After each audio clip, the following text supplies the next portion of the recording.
大家好，欢迎收看Ita看世界，一起看世界。我是瓦吉。Ita不仅要带大家一起 see the world， 更要用我们的方式说世界的故事。2025年 ＷIBN 年会特别企划，今天将推出最后一集的 WIBN 领导人论坛，透过 ＷIBN 会员台董事会代表共同对话与经验分享，一起来探讨原住民族媒体在 AI 时代的发展未来。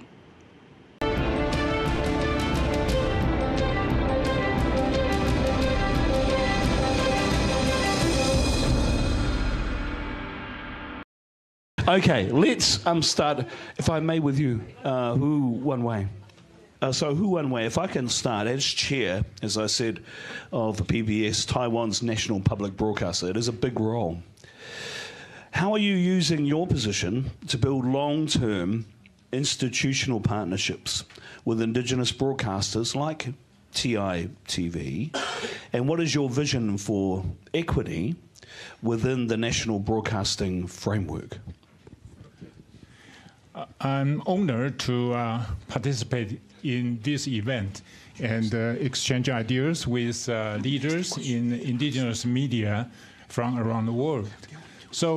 But before answering your question, I would like to briefly introduce PTS. PTS has been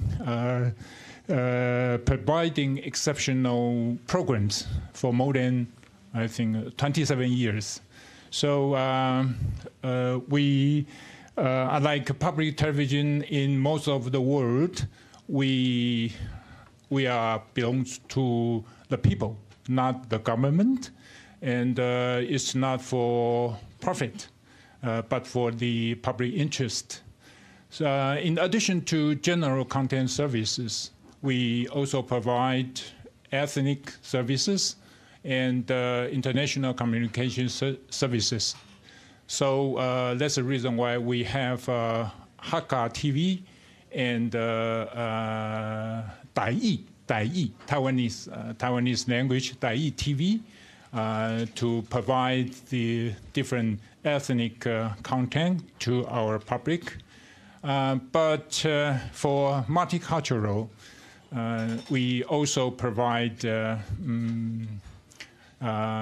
content for or from indigenous and new immigrant communities. So since assuming the chairmanship of PTS, I have actively promote the public value partnerships, hoping to work together with the organization which promote public interest in Taiwan. We hope to collaborate with another organization and to develop action plans to address social issues in Taiwan. So for this purpose, PTS and the TITV both are public media, and we share the same common mission or vision for public purpose. So we have to form strong partnership because we are also belong to public value partnerships. So we want to form strong partnerships to promote indigenous cultures. I'm afraid I forgot the purpose of our PTS, so I have written some words for it. With respect to PTS's indigenous media services, we strive to foster understanding and the respect for indigenous peoples among non-indigenous communities. That's the first purpose we are doing. We also strive to encourage dialogues and mutual exchange between indigenous and other ethnic groups. So that's the reason why Fa'aoso always my brother, big brother. Thank you. Thank you. And thank you for being here. and for participating as a part of this panel. I think it's really important to have you here as a part of this discussion. So thank you for being here. Maraos, if I can come to you, I was going to ask you what the karaoke song would be tonight, but that's for later. As chair of TITV, and you've heard what your brother, I'm trying to remember who the big brother is, but you've heard the words of your brother. How are you integrating traditional Indigenous leadership principles into board governance? And how does this help strengthen the programming, but also policy nationally? Yeah, thank you, my brother Julian. Your question is problem. Thank you. 我在想，这边也有很多的同事，那用华语也比较可以让大家共同理解。我觉得这个题目给我们很大的鼓舞，因为我们回到我们是谁，我们是用我们的传统来经营一个机构。那是同步嘛，哈 ，OK， 呀、yeah ，所以我们在董事会或者是在原文会、原民台、广播电台的企业文化，我们有很浓的原住民的本质。那我们用这个本质去流畅我们的机构。那因此，我提到几个点。第一个，原住民的共同文化里面，我们是充满热情的。我们坚持我们的文化，我们坚持我们的部落的权利。第二，我们面对新的当代，或者是不断出现的殖民，我们也建立起原住民族的内在或是外在的防御能力，因此在原文会的治理里面，我觉得最核心的是我们要找到我们的精神层面，然后从精神层面去推演出我们的机构文化跟我们的节目、我们的新闻、我们的行销、我们的广播。那这次的大会其实它的很大的意义也是在共同分享这样的精神，所以在董事会或者是我们在机构的经营上，我们有很浓厚的部落的性格。我们善于去分享我们的知识，我们善于去分享我们的表情、我们的情绪，那是真的是真实的原住民的性格。所以在这段时间，我觉得我个人作为一个这样的角色，我感觉上原文会有非常丰富的这个层次传统精神层面。最后就是我们在节目的呈现上，我想我们的会员也都可以感受到台湾原住民族，我们有丰富的舞蹈、音乐跟哲学，那是来自于土地，来自于海洋，所以我们在节目呈现上，也有很多非原住民的观众会喜欢看原民台，因为原民台有自然界的节目、外景节目。有更多丰富的，可能其他频道看不到，比较活泼生动的内容，所以在这些内容上，我们可以看到，我们用我们的本质，用我们的传统，用我们的文化去呈现我们在数位载体上面的风格。那简单先做这个部分的回应，谢谢。Thank you, Maraos. I think Johan said something really profound this morning when he talked about it's not just good enough to speak Sami, but we must have something to say. It's not just good enough to speak Sami, we must have something Sami to say. We must have something Sami to say. Fetu, you have an interesting governance arrangement. You are a member of the board of Whakaata Māori. How are you advancing Māori media sovereignty, given the political climate, whilst also trying to deal and deliver to a digital-first audience, knowing you are funded by the government? Te aroha, te whakapono, me te rangi marie, tātou tātou e. That's a song from one of the elders from my rohe. That was my uncle Morven Simon, who was an educationalist. That song was written some 30 years ago, and as far as I'm aware, it's not really recorded on the multimedia that we have access to now, but you've just heard it from me, and I grew up with that when he actually created that song, and that is one of the ways that we at Whakaata Māori share with our brothers here in Taiwan, with our sister here from Canada, and our relations from Australia. The traditions that we are living with now are alive and well, and the technology that we're using is just the new ads in our context. It's the new way to light fire. It's the new way for us to transmit our traditions and songs. So, in answer to your question, the role that I have currently at Whakaata Māori, in terms of our government country structure, it is my privilege to represent our Māori community.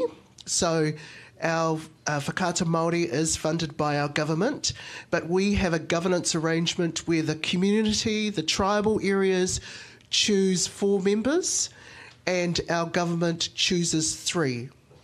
So in light of that, we are all have a shared language imperative, regardless if you are a government appointee or a community appointee, as I am. And so when we come together as a governance board, we must use both sides of the coin, our law, L-O-R-E, which you just heard me sing, and also the laws of transmission and all the other requirements that we must have as a modern-day broadcaster. So in answer to your question, it is a balancing act, and I'm thrilled to be here amongst colleagues where we all share the same joy of bringing our thousands of years old culture into AI. Tēnā koe. Tēnā koe. And if there's anything that anyone mentions that you want to contribute to, please do so by all means.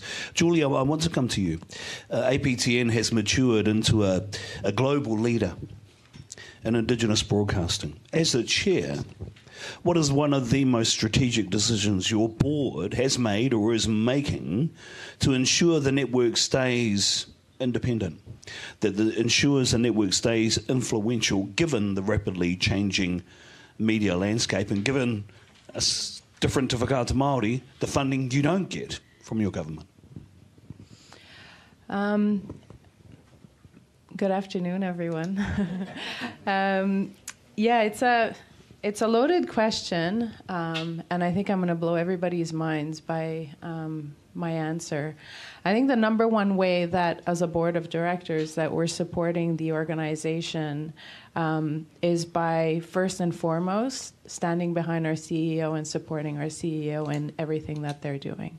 And I think that that's when APTN has undergone tremendous change in the last few years. We went from a very large board of directors,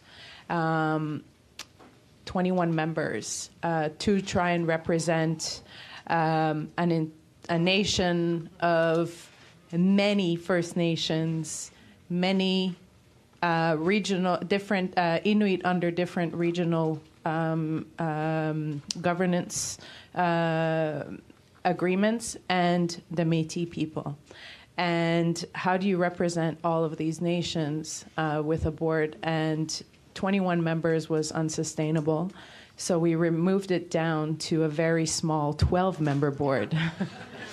And keeping equal representation from dividing our country into 4 quadrants, and having that representation and creating a matrix that provides the leadership and very strategic specialties across the board is the best way that we were able to provide that support. So when we come back to the table, we're able to have some very concise conversations and support our CEO in making the best possible decisions moving forward. And one of those in our very recent year has been creating our Indigenous language only channel, going from 4 channels, 4 feeds, one which worked very well and 3 that were difficult to follow because they were in remote regions, and now having this strategic one HD channel and one language channel, everybody's buying into it. So I think that that's the best way that we're able to provide support, is to stand by our CEO's side. But also we eat, live, and breathe our culture. And by being present, talking about it, promoting it, we're also helping support what the core of APTN is. And I think that's a very simple solution to doing that and alleviating the responsibility of having to be the educator to the non-Indigenous people, but instead providing the support and guidance to our own Indigenous people to keep their customs, their language alive. Thank you, thank you, thank you, Julie. It's always career enhancing, Monica.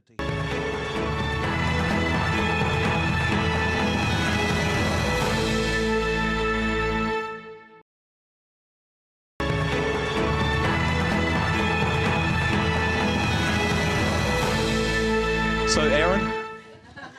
But the question is, you bring both cultural and creative leadership to your role at SBS. How are you pushing from within to ensure Indigenous leadership is not just present, but truly driving systematic change at the board level at SBS, considering, of course, the eternal place to stand that NITV should have?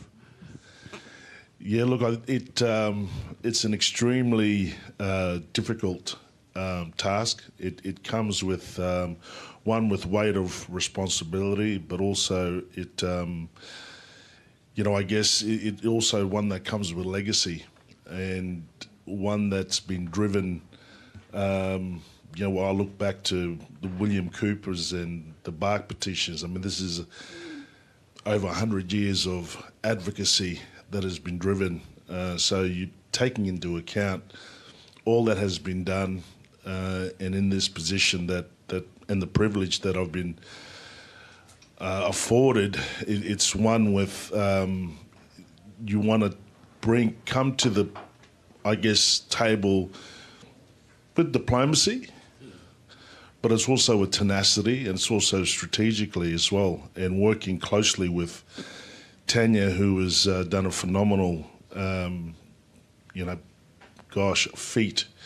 That there was a, when I think about the NITV space, and there was a long legacy of activism, and it came out of the report and made of the deaths in custody report. So essentially, the voice that we have been given responsibility to charge are due to the loss of lives. And that continues to happen. I think our people have long been innovators, whether you talk about transversing the entire world based on stories from the stars, or navigating from the stars, understanding sea currents. I mean, these are knowledge systems that are deeply embedded in our DNA, not just as Aboriginal and Torres Strait Islander people, Pacifica, Māori, but we all share these knowledge systems that are either, from the stars, or spoken along the winds, or written in the mountains. And that I guess to languages, which is really specific to where you come from, is also your own relationship, which dates back ancestrally. So taking upon all of that, and how I drive, I guess, in terms of what we do from a governance perspective, it's understanding that, you know, we've got there's two governance systems or three in Australia. You've got that of the Torres Strait system, you've got that of First Nations Australia, and that of colonialism or the establishment of these new systems. And I think, as my dear sister from Aotearoa also iterated, that these are two systems that can walk in path by one another, or in simultaneously one another, holding each other to account. So it's driving, understanding those systems, and how do we come to a place of co-design, which is one that we're in partnership with, I mean, supporting Tanya and her vision in this new transition that both NITV are both, I guess, moving through at this current time. But as an SBS board member, it's one that is to remain always supportive to that vision from First Nations. But also, at times it can be extremely difficult in regards to making sure that we're always working as a collective. Yeah. Yeah. Thank you. Thank you, Aaron. And I think you've raised a really good point about the balance between traditional frameworks and managing that in a governance setting, which also has a distinct set of policy settings that you have to abide by, which are Western by nature. And maybe we'll pick up on that if we get some time. It's been interesting because the conference has talked about funding, but not in the way in which I thought it might, because it hasn't become the big hairy beast that I thought might be the issue that everyone wanted to talk about. So if I can come to you, Julie. Is funding an issue? And what strategically are you doing that protects, enhances, given the power of some really big global media companies out there that are taking audience numbers in a massive way away from our own Indigenous platforms? Is that one of the big pressing challenges or not? Well, it's definitely a challenge. Funding is a challenge, and it's very hard to strategically think of ways that we can actually break out of it, because, as you said, there are some massive corporations out there that are taking over the stage. And I don't think that they're taking our audiences necessarily. I think that our audiences are not,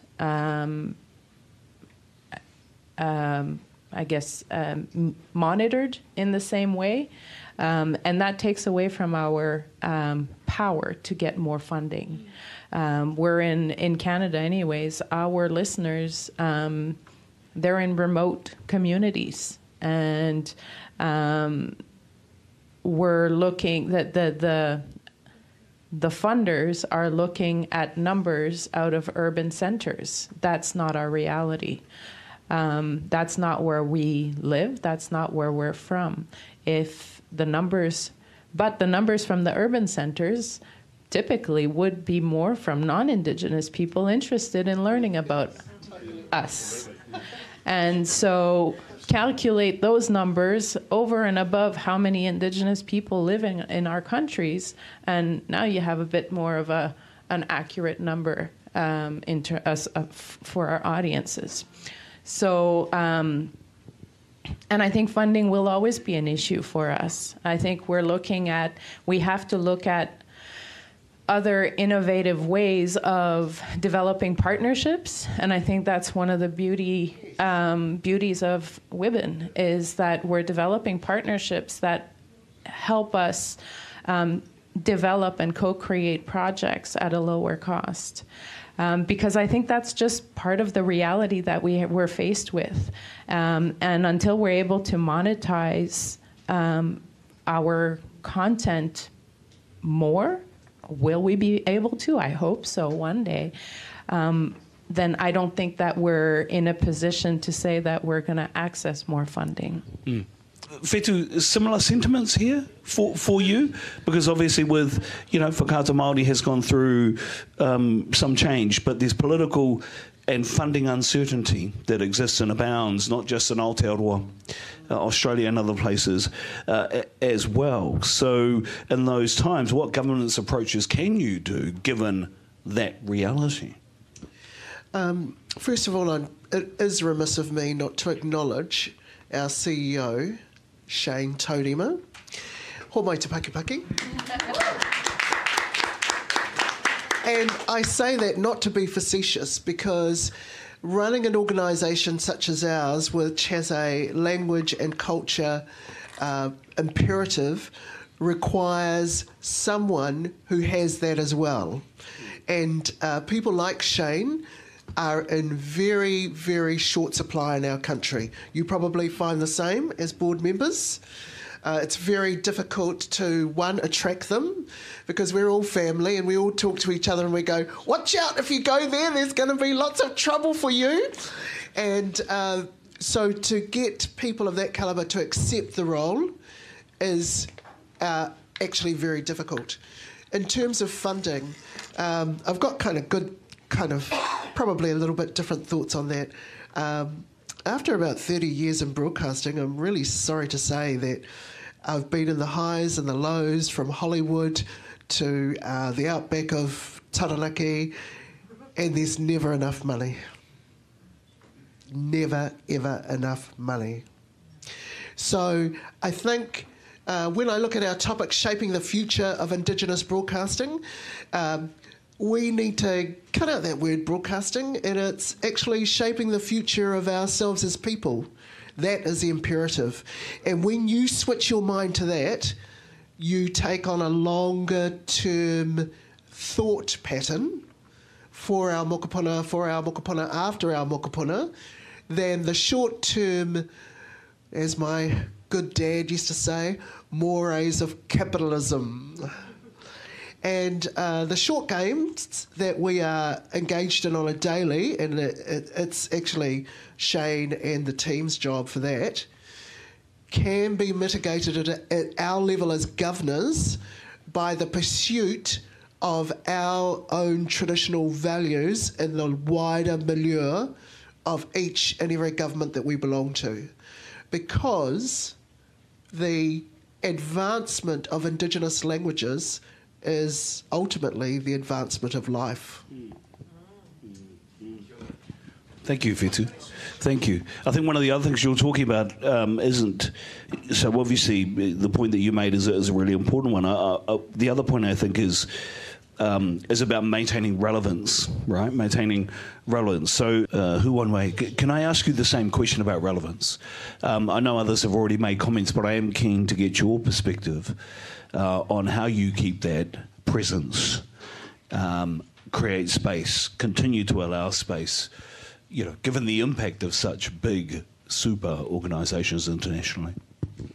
In an era of where global streaming services and algorithm-driven social media dominate audience attention, PTS ensures Indigenous culture remains visible by integrating Indigenous stories into our most popular and high-quality productions.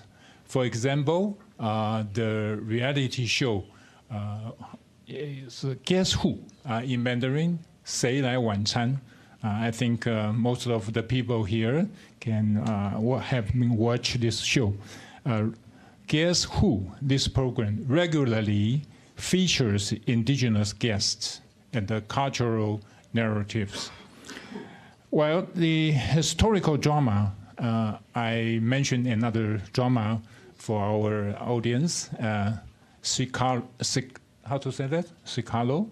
Scalo, yes, Scalo. Formosa 1867 in Mandarin, 斯卡罗, yeah, which explores indigenous sovereignty and colonial history, reached hundreds of thousands of viewers. Beyond content, we actively adapt our distribution strategy for digital platforms, optimize visibility in algorithm-driven environments, and collaborate with indigenous creators to ensure authentic representation.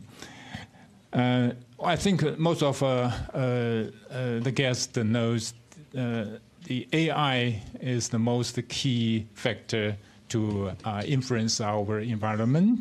So Gen AI tools are currently widely used, especially by younger generations. So, however, these tools often fail to provide users with accurate information, and sometimes they will accelerate to spread misinformation.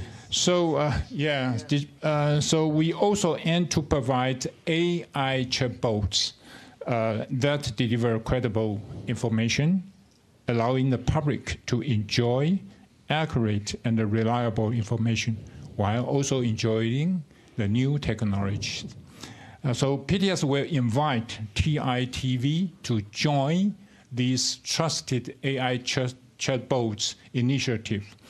We hope this kind of initiative can help bridge these gaps and strengthen indigenous media's presence in the digital space. Yeah, that's what we are doing. Thank you. Thank you.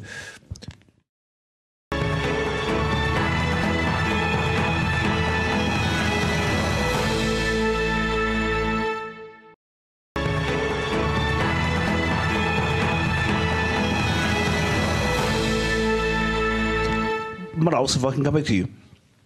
After the engineer Deng's presentation today, I think everyone was ready to sign up and we're AI away. What is the role of governance and what is the responsibility of governance in overseeing the opportunities and also the risks that AI presents to all of us in our work, or at the risk of you saying it's not my role, it's the CEO's role to deal with, what do you think the role of the board should be when it comes to developing new technologies, the influence of new technologies like AI? Is it a government? 我的例子是可能会让大家更清楚，我们在面对新的科技、数位科技，我们的感受。我来自兰屿，是一个台湾东南方的一个岛。那我们在民国60年才开始有电。那在那个当下，台湾的核废料也刚放到兰屿。那对兰屿，对我们这个世代来说，核废料是一个无法解释的科学。那它对我们非常的震撼，它也就放在我们的隔壁。那我们的祖老，我们完全不能解释什么是核废料。我们于是就找到了一个字眼，就是毒药。那毒药的意思就是吃了以后会让人死掉。我们无法解释科技带给我们的伤害，因此我们原住民族在面对科技的时候，有非常多重复杂的情境。那在现今的科技，我们在使用科技的过程，也同样带给我们很多的挑战。那 AI 是我们的挑战，也是我们的机会。我觉得我们这条路是我们当下会遇到面对的必然的科技数位的冲击，但我们其实都还在找方法，但我觉得最重要的是我们的精神。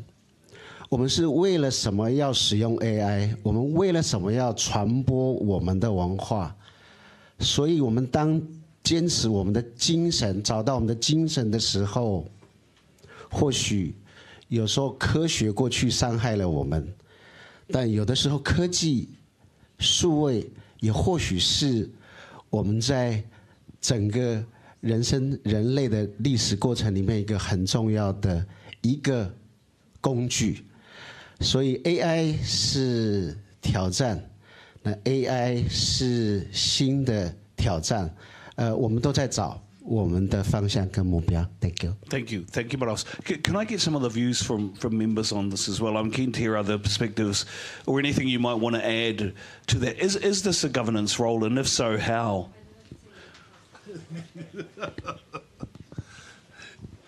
Julian, definitely I think we as board members, whilst I'm open and a huge advocate for AI, I see where, especially when I think about from my own, say, First Nations perspective in regards to how it could most definitely elevate and amplify the language groups, the 5 different language groups across the Torres Strait landscape. But also I feel that as board members, or in regards to SBS, I think that we play a critical role in regards to governance and in regards to the use of that language, especially when I think about how fragile First Nations languages are and knowledge systems are. As I'll allude to again, you spoke of the taking of information of the Māori knowledge systems. So we can't have these types of, I guess, history repeating itself once again. And we know how powerful this AI, well, I don't think we know at the moment how powerful it is, but we've certainly seen examples of the power of AI, how quick it can move, it's such a robust world. How do we make it work for First Nations, or for us as world First Nations people? How do we make it work for us? How do we protect ourselves against, the misuse and the disinformation of that? I think, but back to us as board members, in terms of, I think we do definitely play a critical role in regards to advocacy and making up those or developing those frameworks that ensure safety and protection of our First Nations groups. Because at the same time, we are also adhered to law as well as board members. And that comes with, knowledge systems that predate our existence as well. So we're going to be very careful where we tread, where we walk. Yeah, Julian and Fitu, please. I was just laughing because I agree with you, Maras. It is our values that is going to lead us. It's got us here this far, and that is certainly, as Indigenous peoples, it's one thing that I was very heartened to hear, that it's our values that is going to lead us to the future. And just quickly going back to governance, Durs, in parlance, Western parlance of governance, it is our job most definitely to anticipate risk. And it's also our job to measure the amount of risk appetite that our CE and our people have. But, as a Māori person and working in Māori media, my position as a Māori media person is actually shaped by my village. So in Whakaata Māori case, I live in a small provincial town. My aunties all think that I'm Shane Todema. So when they see something that they don't like, I will be literally shopping for food for my family, and they'll go, "Niece, come over here, come over here." I did not like that program on Māori Plus. How dare they use the word damn? I want you to get rid of that word now. And, so my village calibrates my board responsibilities. And it is something I know that we all share. At home, we call it getting the jandal. You know, you get your auntie will literally take a shoe off and slap you around the head. Doesn't matter if you're 50 or 70, if they're older than you. It is the wisdom of the elders that will calibrate you. Values was mentioned before by Whetū. Julie, I wanted to ask about values. How to uphold those Indigenous values whilst also trying to compete in a really competitive media market at the moment? Because it must be a really delicate balancing act. Or not, maybe. Well, it is. Values can be very difficult to uphold, especially in a landscape that's as broad and wide as the APTN landscape. We represent different First Nations, Inuit, and Métis, as I mentioned, and although at the core we all have very similar values, we all come from very different landscapes, which dictate what our value systems are. So by having that representation from the four corners definitely helps uphold the values of each of the groups. But even more than that, I don't want to take credit for this. It's not something that we as a board did, but it's definitely something that we as a board supported and now uphold, is the people and culture system. And at APTN, we don't have a human resources. We have people and culture. And the structure of APTN has been developed to follow the core value system. And so we've adopted that as part of our governance structure. We follow the colonial systems, but very, very loosely. We've given ourselves permission as a board to govern the way that we feel we need to govern as Indigenous peoples, with the mutual respect around the table to do so. Yeah, I'm keen to get other thoughts, because it must be, I mean, it may be easier for Kāta Māori Whetū, but must be interesting. SBS, Aaron? Look, look, we're going through an extremely interesting particular time period, and I think for us, as there's a transition to now, we've moved Tanya across into post The Voice, into what the voice would actually look like in the SBS machine. And now, you know, Tanya's in the midst of, you know, developing, creating the strategy behind how we embed and integrate First Nations across the entire SBS beast, or the SBS machine, as I should say, and which I think that'll be, you know, again, it'll be an interesting time come in the very to come board meeting to actually endorse that particular strategy, but also what that means for NITV as well. I think there's an opportunity for SBS to really bloom and blossom with the new frameworks in regards to that particular structure and business model, and what that means for additional funding allocations in the future as we move forward to, you know, in regards to the digital first strategy. I feel that I'm actually really, really excited in regards to the commercialisation of First Nations, but also how that can be led across the SBS frameworks in space, and how we integrate First Nations first, which is essentially our first story, our country's first story. Yep. And therefore, it's not no longer an add-on or an additive to the multicultural space, where in fact we actually lead that space with our first story. Yeah. We've probably got time for one more question, but I want to ask, and I think it's really important, it's about legacy, actually, because you are all in influential positions and you're all leaders. So what is the next big thing that you want to do that will create and leave a legacy for your organisations that will also have benefit for the communities? What is that? Perhaps if I could start with you, Chair. Why?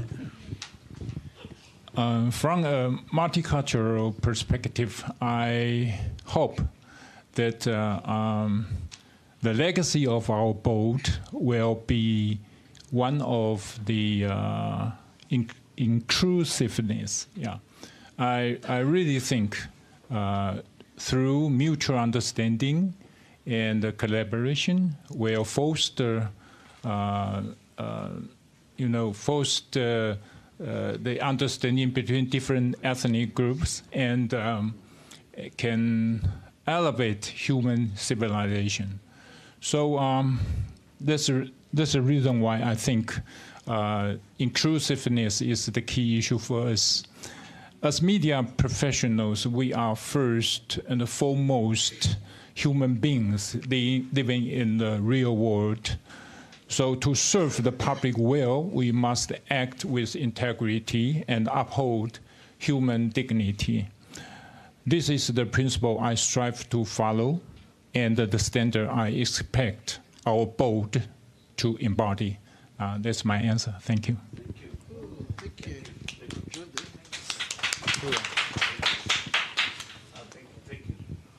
Yes, Haratunu, please, Fitu.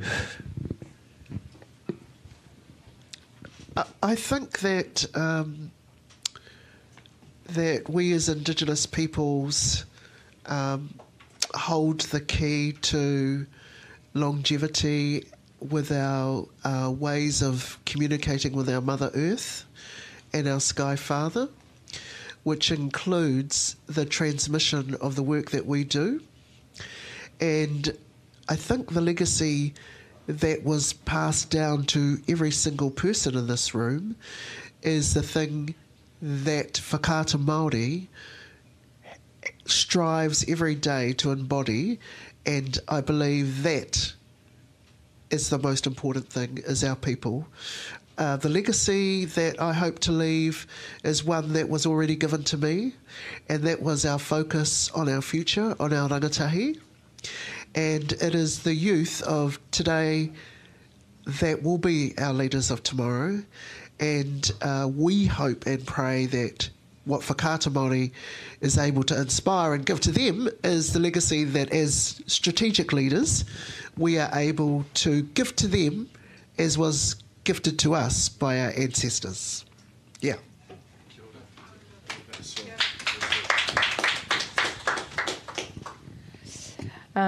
I struggled with this one a little bit because it's really hard to think about legacy in that bigger big sense. And one of the things that I strive to do and work to do in everything that I do, not just at the governance level, is to continue to pave the path forward for our youth. In the Inuit context, 70% of our youth population, the youth population represents 70% under the age of 30. So we need to pave a path for them and help them so that they can become our future leaders. And I'm actually going to steal your words, because in your presentation, it really struck me, and I think that that's where we can help our youth going forward and leave behind the best of us for them and for future generations. And it's, as you said, in a world where we're being erased, we need to be international leaders, and I think that that's what I hope to accomplish.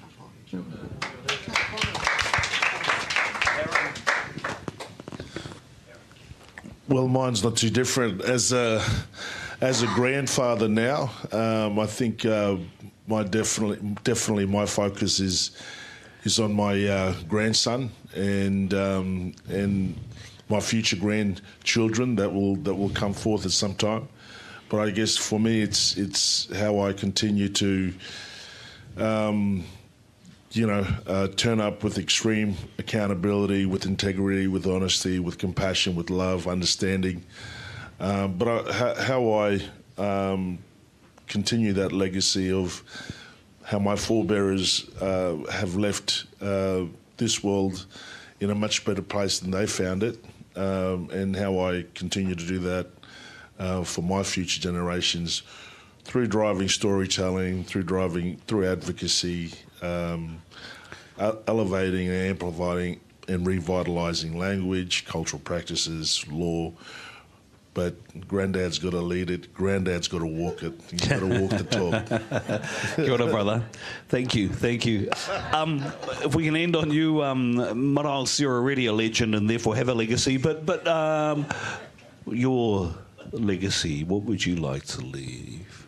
IPCF, we want connection more with our neighbor. Yeah, and then the other, our vision, we want to produce more wonderful story in Taiwan. Thank you. Kia ora. Kia ora, aioi. Please keep it going for our wonderful panelists and their insights and experiences.